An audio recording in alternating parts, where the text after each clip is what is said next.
God's sake, why are you on the radio? I've always loved radio. When I was a little kid, I built crystal radio. I mean, literally like 7 years old, my parents gave me a crystal radio kit, and I used to listen to a local radio station. I wanted to be a DJ.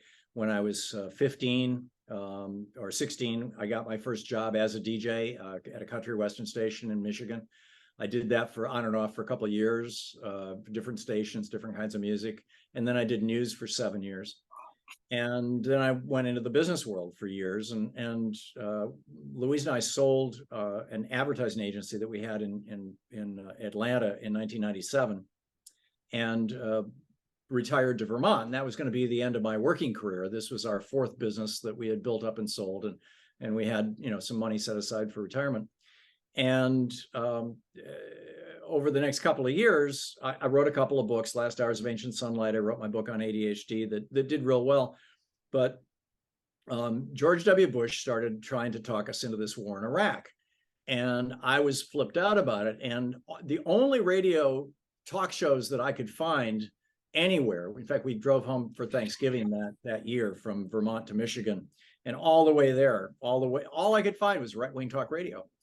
And so I wrote this article for Common Dreams titled Talking Back to Talk Radio, in which I said, I understand the radio business. I used to be in the radio business. Half of America is Democratic, half of America is Republican. Why are only Republicans represented on the airwaves? And, and because the prevailing wisdom was that only conservatives wanted to listen to talk radio. That's what Rush Limbaugh kept telling everybody. And so a couple of venture capitalists in Chicago, Shelley and Anita Drobny, read that article, called me up, flew me into Chicago, and used my article as the business plan for Air America Radio. This kicked off Air America Radio. I helped start that. But I just, they were taking months and months. It took them 7-8 months to get this thing together. And I was impatient. I just wanted to I want proof of concept. I want to show that what I'm saying, that I'm not nuts here. And so I found a local radio station in Vermont that was willing to put me on the air on a Saturday morning. I said, let me try this out. And it worked. And I got picked up by a network that had 27 affiliates. It was IE America Radio. It was owned by the UAW out of Detroit. It no longer exists. And for a couple of years, I was on IE America. And then, ultimately I ended up back on Air America, where I'd started, which I'd helped start. And then Air America died, and I just, kept on going. So it started out, something that I love, radio. My main goal was to be able to have a conversation that wasn't simply kissing George Bush's butt about invading Iraq. And here I am. It'll be 20 years in March of next year that I've been doing this show. And I'm having a good time. It's perfect for an ADHD adult like me because it constantly changes. Until then, I just thought it was your son. I didn't know till this moment that you suffer from it too. But we use the term suffer. But my brother-in-law, who was a psychiatrist, and he said, I asked him years ago, why am I so anxious? He said, you were the guy in the cave that didn't run out in front of the saber-toothed tiger. You were the one that kind of stayed there. And just like you said about the chimpanzee story, I mean, so they died of various reasons, not depression. They died because the snake got them, or they died. That's right. Yeah, they died because nobody was warning them of danger. All it says to me is that we are critical to our survival. I think that my particular neurology, my ADHD, which got me in, during the Eisenhower administration, when I went into second grade in 1956. That was when Sputnik went up, and maybe it was 57, and Eisenhower threw all this money at schools for gifted programs, and I was in this gifted program, and so I was never bored. I mean, by the time I was graduated from sixth grade at the age of 12, I had 2 years of Spanish, a year of Latin. I was doing trig.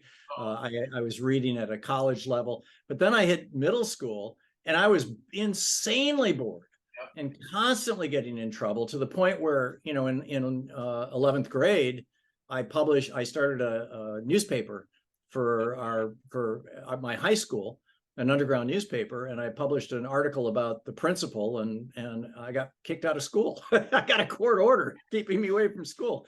So I took a GED and went to Lansing Community College, and then I got arrested in the anti-war era and dropped out of college too. So ADHD was in some ways a curse for me. If I wanted to be a professor, it would have been a challenge, but it was also a blessing. I mean, it's defined my life. Yeah. So One thing I have to ask you is, when you write your books, as an ADHD person, I play music, I watch movies when I write. Do you need that external stimuli? Does that focus you, or are you when you write, are you in a quiet environment? I play music that has no words in it. If there's Right, words in the Mozart or music, something, yeah, mostly it's George Winston's piano music or Oh, John sure. Fahey guitar music, But just it's kind of, something. It's yeah, something which I find interesting. yeah, Because I tend to focus more when I have that exterior stimuli. yeah, me too. I've A never been. lot of You kids. said we live our lives based on the stories we tell ourselves, correct? A while back. Does that sound like Joseph Campbell to you a little bit? And if so, can you describe that a little bit more about how we live based on the stories we tell ourselves? Yeah, well, yes, Joseph Campbell was, a meaningful inspiration to me at one point in my life, and his protege, Stephen Larson, who wrote the book Fire in the Mind, which was the authorized biography of Joseph Campbell, is one of my closest friends. And I've known Stephen for 30 or 40 years. And in fact, his wife just passed away. And so, that idea that at the individual level and at the cultural level, we transmit our values, our societal values. We transmit our identity, our sense of who we are and where we came from, principally through stories. And, we all know stories that we have in our culture that are meta to behavioral models. For example, the little boy who cried wolf, teaches us not to lie. The Emperor's New Clothes teaches us not to, BS people about, what's up. Again, not to lie, really.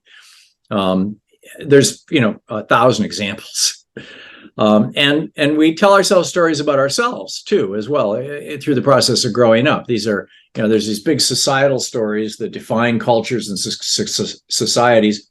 There are national stories, our story of independence from the Brits and all that kind of thing. And then there are personal level stories, of who we are. And some people's personal stories are really pretty grim, they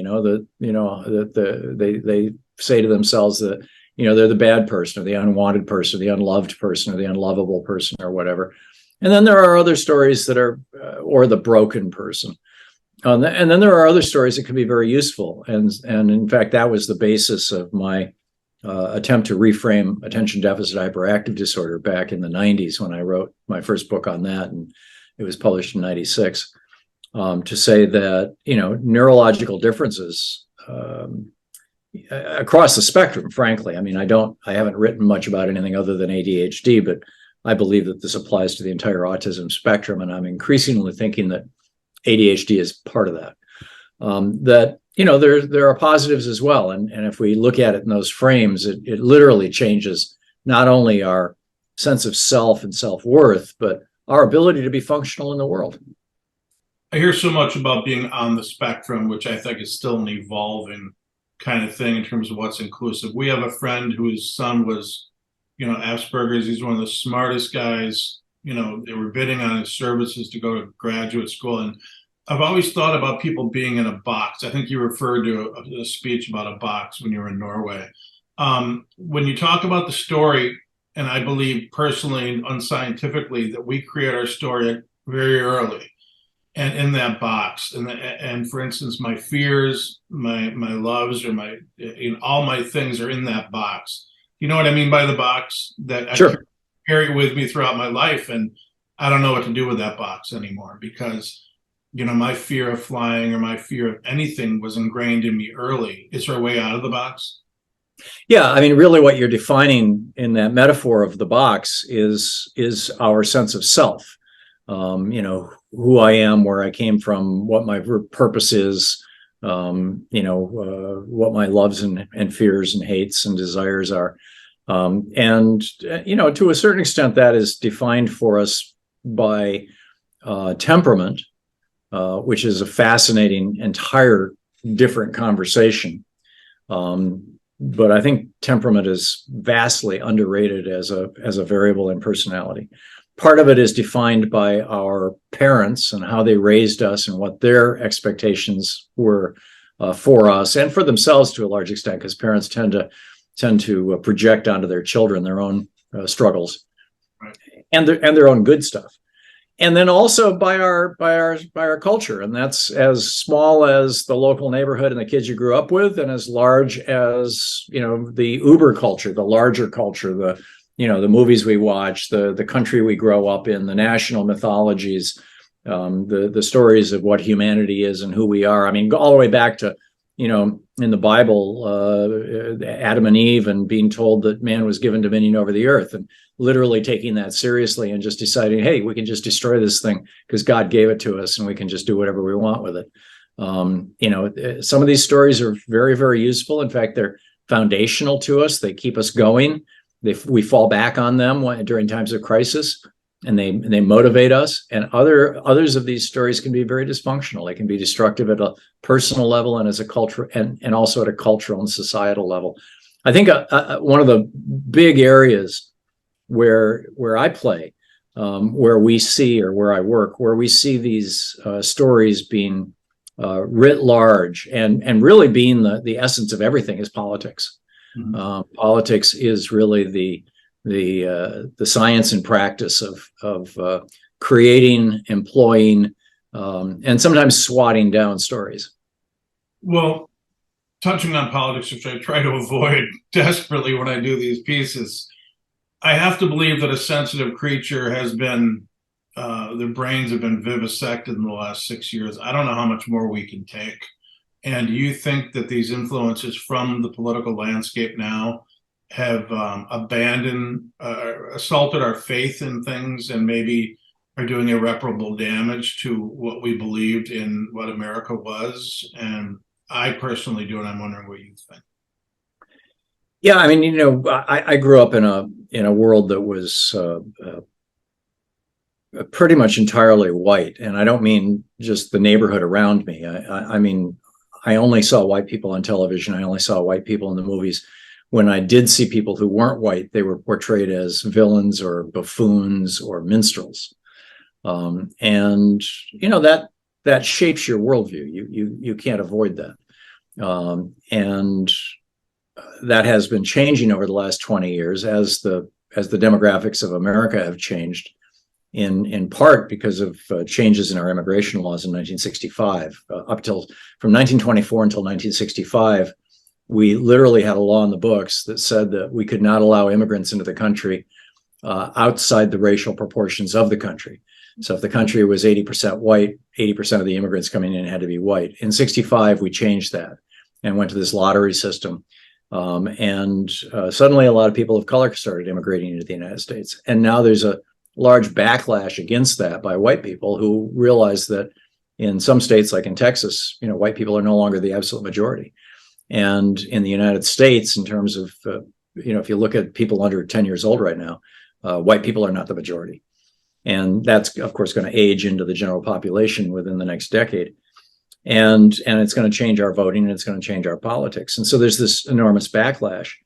And I think in the 70s, or really in the 60s, in the mid 60s, when Lyndon Johnson signed the Civil Rights Act and the Voting Rights Act in 64 and 65, he said to Bill Moyers, who was his press secretary, he said, "I believe that I may have just given the South away from the Democratic Party for a generation." He didn't know the half of it. He underestimated how much race drives politics. And so Richard Nixon came along in 68, wanted to be president. And he said, you know, let's pick up these white racists. We don't know how many are out there. We don't know what percentage of the white population is primarily driven by racial grievance or animus. But there's enough of them that they might help us around the margins win elections. And he rolled out this thing called the Southern Strategy. That has metastasized, I'd say, over the years, and now is one of the principal drivers in our politics, and it's become a left-right issue, which seems crazy to me.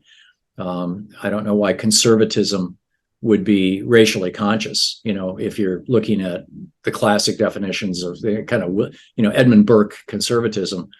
But that's what's happened. And well, I guess that's right. enough. That's just a wonderful way. I've never thought of. So Nixon invited the wolf into the henhouse, so to speak. I mean, he had no idea what he was unearthing. And the one thing I want you to comment on is, the last few years have been stressful, as I was apolitical until Act 10 was implemented in Wisconsin. My wife's a teacher.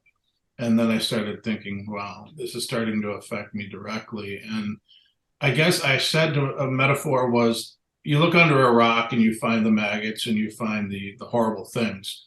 I maintained it's always been there, but social media has lifted the rock, in terms of the animus and in terms of the disgusting views we have. And, we look at the South, or you look at the MAGA movement, and yeah, I'll say it's nauseating to me, but it's nothing new. Yeah. Well, what Nixon did, I mean, the racists were always there, and there was always part of our politics. I mean, go back to Reconstruction, go back to the reaction to Brown v. Board, and things like that. Nixon just invited them because they used to be the Democratic Party. I mean, the racists used to be the Democrats, the Dixiecrats. Yeah. And, Lyndon Johnson blew them off. And so Nixon pulled them into the Republican Party, which had been hadn't been a racist party prior to the 60s. My father was a Dwight Eisenhower Republican and quite proud of it. And he was very much not a racist.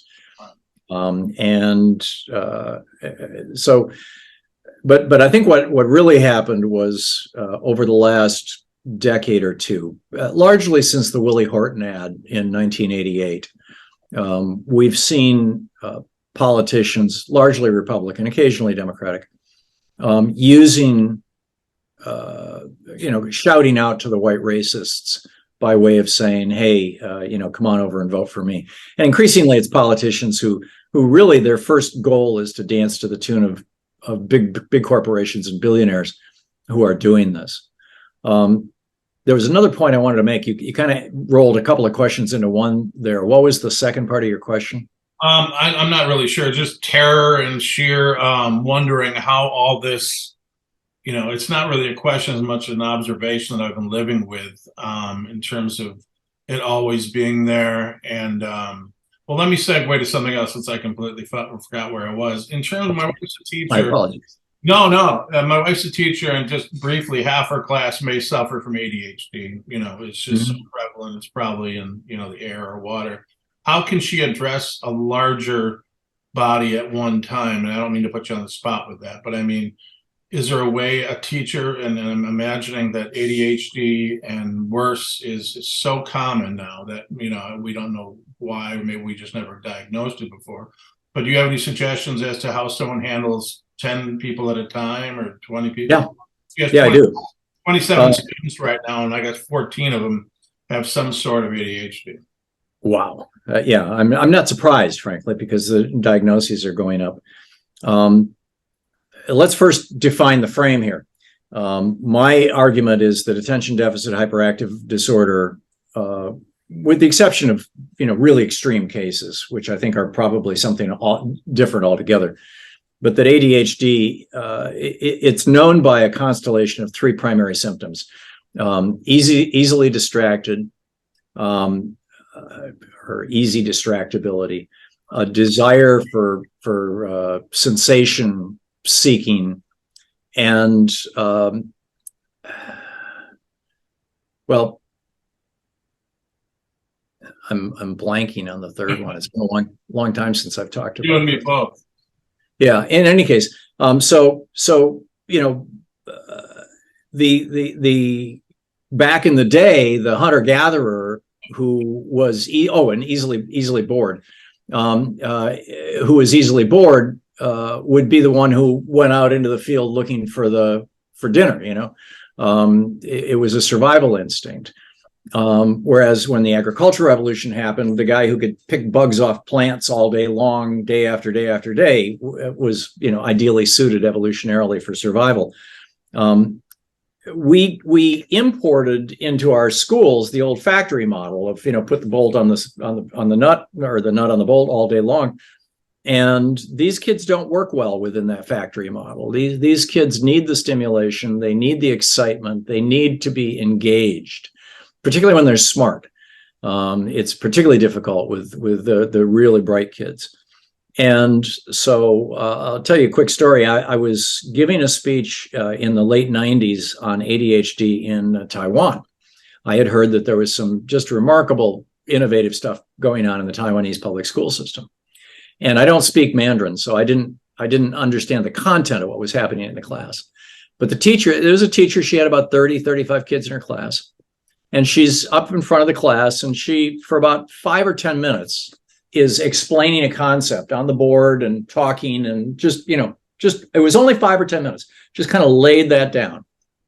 And then she looks around the class and she says, raise your hand if you understood what I just said. And 5 or 6 kids raised their hands. Now, this was something that they all understood because they do this frequently. 5 or 6 kids raised their hands.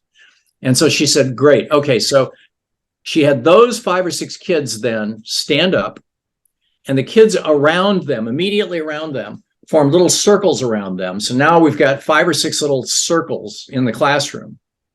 And the kids who understood what she was teaching started teaching their own peers. And as the kids who were sitting in these circles came to understand the concept, they stood up and became part of the teachers. Right. Until every kid in the class was standing. Now you've got kids physically engaged. You've got peer-to-peer teaching, which will always beat teacher to child teaching. Kids would much rather talk to their friends than to the teacher. You've got the teacher, walking around making sure that the teacher kids are actually telling the right thing, or accurately conveying the information. And afterwards I talked with her and I said, do you have a problem with ADHD? And she said, we don't even understand that concept. I mean, it's not a problem in my classroom. Yeah, I do think that everybody has their own preferred sensory style. Some people, when you say goodbye to them, they'll say, see you later. Those are people who principally experience the world through vision, which is most of us, about 70% of us. Some people will say, I'll talk to you later. Talk to you later. Interesting. It's not an accident. It's not an accident. This is not an accident. This is the deep unconscious expressing the actual way you experience the world. And about 20% of people will say, I'll talk to you later, because those are people who principally live in an auditory world. Yes. And then you've got about 5% of people who will say, I'll catch you later, or I'll be in touch later.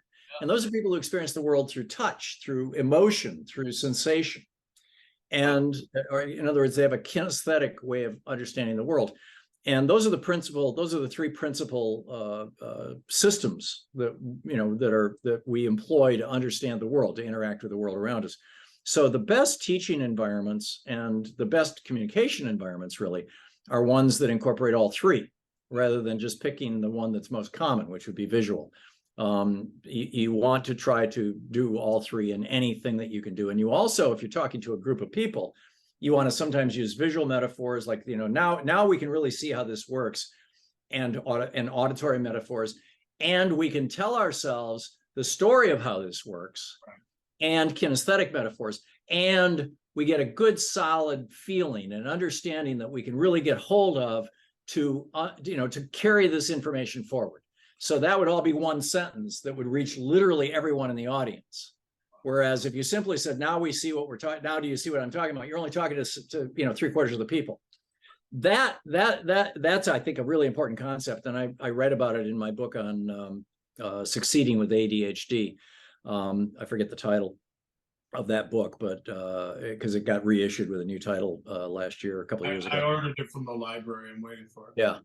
There's one about I wrote one on adult ADHD, which is basically about how to be an entrepreneur. I wrote one, Hunter and a Farmer's World, which lays out my concept, and then I wrote one about being successful in the world with ADHD, and that's the one that has it has the tests in it and everything for audio, visual, kinesthetic. But the other thing I would add about depression, and I think this is absolutely fascinating.